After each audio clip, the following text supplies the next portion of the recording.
আসসালামু আলাইকুম। আসলে গত ২৩ তারিখে পাকিস্তানে আর বাংলাদেশে যে খেলাটা দিছে, বাংলাদেশে আসলে কিন্তু আরটু ভালো কইরতে পাইতো যদি এখানে তামিম থাকতো, মাশরাফি থাকতো, এখানে সাকিবুল হাসান থাকতো। আসলে কিন্তু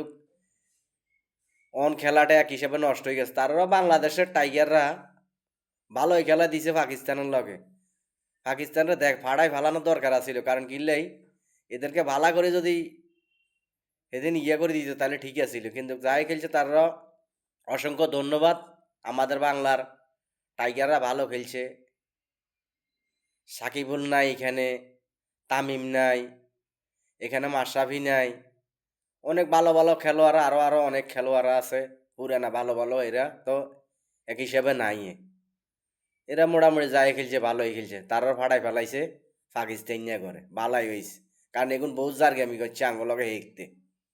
আসসালামু আলাইকুম ওয়া রাহমাতুল্লাহি ওয়া বারাকাতুহু।